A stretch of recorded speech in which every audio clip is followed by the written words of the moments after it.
কি এইচটিএমএল পারো না? এইচটিএমএল এর বেসিক কিছু জিনিস আগে জানতে হবে। যদি এইগুলো না জানো তাহলে তো এইচটিএমএল পারবা না।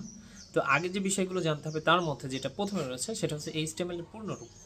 এইচটিএমএল, এইচ হাইপার, টি টেক্সট, অর্থাৎ এইচটিতে হাইপার টেক্সট, এম মার্কআপ, এল ল্যাঙ্গুয়েজ, অর্থাৎ হাইপার টেক্সট মার্কআপ ল্যাঙ্গুয়েজ। আচ্ছা, এটা কোন কোন ধরনের ল্যাঙ্গুয়েজ হইতে পারে চলো সেইটাই আজকের ক্লাসে একটু দেখার চেষ্টা করি। তাহলে এখান থেকে আমরা বুঝতে পারলাম এটা একটা মার্কআপ ল্যাঙ্গুয়েজ। ওকে, এরপরে আসো, এটি কিন্তু কোনো প্রোগ্রামিং ল্যাঙ্গুয়েজ নয়।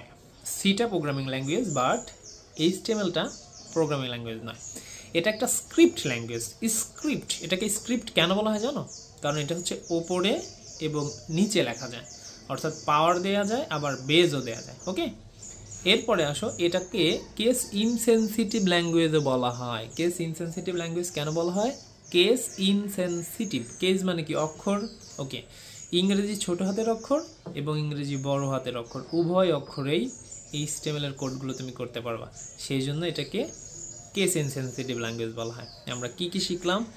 এইচটিএমএলকে কেস ইনসেনসিটিভ ল্যাঙ্গুয়েজ বলা হয়, এটাকে স্ক্রিপ্ট ল্যাঙ্গুয়েজ বলা হয়, এটি কোনো প্রোগ্রামিং ল্যাঙ্গুয়েজ নয় এবং এটা একটা মার্কআপ ল্যাঙ্গুয়েজ। তোমার কোশ্চেন যদি আসে যে এটা কেস ইনসেনসিটিভ ল্যাঙ্গুয়েজ ব্যাখ্যা করো, তখন কি করবা? ওইটা লিখে দিবা। ইংরেজি ছোট হাতের বড় হাতের উভয় অক্ষরে এইচটিএমএল লেখা যায়, সেজন্য এটাকে ইনসেনসিটিভ বলা হয়। কিন্তু যদি পরীক্ষায় এটা আসে যে কেস সেনসিটিভ নয়, ব্যাখ্যা করো, দেখো সেনসিটিভ আর ইনসেনসিটিভের মধ্যে কিন্তু পার্থক্য আছে। যেটা ইনসেনসিটিভ সেটা ছোট হাতের অক্ষর বড় হাতের উভয় অক্ষরেই তুমি লিখতে পারবা, আর যেটা সেনসিটিভ সেটা তুমি শুধুমাত্র ছোট হাতের অক্ষরে লিখতে পারবা। ঠিক আছে? যেমন সি প্রোগ্রামে আমরা যা লিখি সব ছোট হাতের অক্ষরে লিখে থাকি, যেহেতু এইচটিএমএল ছোট বড় উভয়ই লেখা যায়, সো এটা ইনসেনসিটিভ, সেনসিটিভ নয়। সেনসিটিভটা হচ্ছে শুধু ছোট হাতের অক্ষরে লিখতে পারবা।